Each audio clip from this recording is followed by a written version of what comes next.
sou Ederleia Nagel dos Santos, conhecida como Leia Cassol, escritora de literatura infantil e contadora de histórias.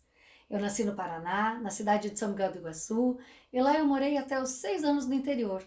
Nos dias que chovia, como era um sítio, meu pai não ia trabalhar no trator. Aí ele ficava em casa e eu pedia para ele contar histórias. E não eram histórias dos livros, porque lá em casa não tinha livros. Eram as histórias que ele trazia na cabeça e no coração. Os livros eu fui conhecer na escola e foi lá que uma professora me encantou dizendo que tinha um lugar onde as histórias dormiam. Que lugar é esse? Sim, a biblioteca. Eu me tornei uma acordadora de histórias, uma grande leitura. Aí eu cresci um pouquinho e aos 16 anos eu vim morar em Porto Alegre, no Rio Grande do Sul, que é onde eu moro há mais de 30 anos. E assim comecei a fazer feira do livro e de tanto contar a história dos outros escritores, comecei a inventar as minhas. Hoje eu tenho mais de 70 livros publicados e eu trago para vocês a história A Casa que o Lobo Fez. Eu fui uma grande leitora da obra de Monteiro Lobato e sempre achei genial a forma como ele trazia personagens dos contos clássicos para brincar nas histórias que ele criava. A história A Casa que o Lobo Fez tem a mesma brincadeira. Eu convidei a Chapeuzinho, os Três Porquinhos e um montão de outros personagens para juntos, me ajudar nessa história.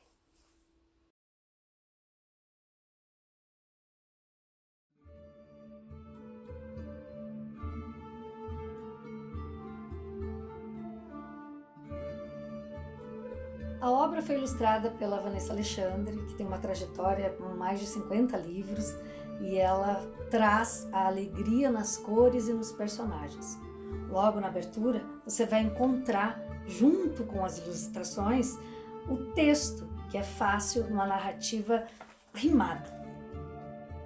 O texto também remete àquela brincadeira com a música Quem tem medo do lobo mau, lobo mau. E isso dá um ritmo ao texto e é intencional. A professora pode contar e brincar com a música. Então ele é muito adequado para crianças a partir de 1 ano e 7 meses até 3 anos de idade, quando eles têm medo de lobo e ao mesmo tempo trabalham o seu interior. O bem e o mal, sempre presente nos contos de fadas, daquele reino do Era Uma Vez, ele aparece muito bem aqui e é problematizado. Assim, o lobo ele quase não tem reação, mas lá no final da história, sim, lá ele reage, resolvendo o problema, a situação de conflito. Na escola, a criança deve conviver, se expressar, brincar, conhecer, explorar, participar, enfim, interagir. Essas são as ações predominantes. E claro, buscamos atender a escuta, fala e pensamento e imaginação da BNCC, onde os temas vinculados são aventuras em contexto imaginário, realistas, urbanos, rurais, locais ou internacionais.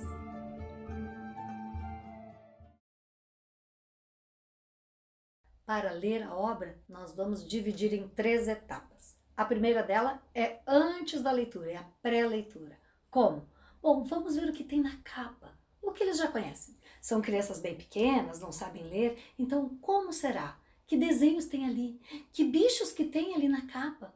O que eles já sabem sobre isso? Tem lobo? Que outras histórias de lobo eles já conhecem? Então isso tudo antes da leitura. Perguntar às crianças, fazer com que preste atenção e queiram saber o que vai acontecer naquela história.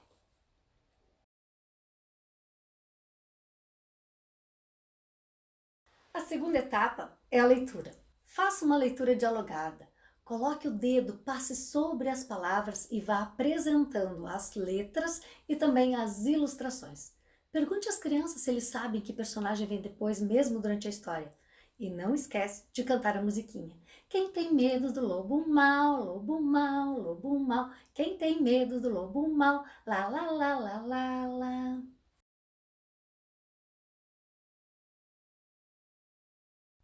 A terceira etapa nós vamos dividir em 2 partes. A primeira é logo depois que termina, porque a gente precisa retomar o texto, saber o que as crianças pensam sobre a história. Aconteceu exatamente como nós havíamos feito as hipóteses lá no início ou não? E a cantoria, por que ela parou? Quem chegou por último? E que personagens apareceram? A casa, qual é a cor da casa das crianças? Alguém? Quem faz a casa? É a casa que o lobo fez? Ou será que não é? Tem plaquinha? Tem portão? aproximar então a história do dia a dia das crianças. A segunda parte é aproximar a história do cotidiano das crianças, aplicando então as atividades pedagógicas. E claro, não esqueçam de brincar muito, fazer a parte lúdica. Vão para o pátio, lá dá para fazer aquela brincadeirinha. Vamos passear na floresta enquanto seu lobo não vem. Seu lobo está... E quem será que vai ser o lobo? Uma das crianças deve ser o lobo e vai responder: estou colocando a minha meia. E todos cantam novamente: vamos passear na floresta enquanto seu lobo não vem. Seu lobo está? Estou colocando a minha cueca. E assim por diante. As crianças vão construir a roupa do lobo até que ele esteja pronto e saia correndo atrás. Gostou das dicas? No material digital do professor tem mais. Lá você irá encontrar sugestões de como fazer a leitura página a página e ainda sugestões de atividades. Então era isso. Vejo vocês lá no livro. Tchau!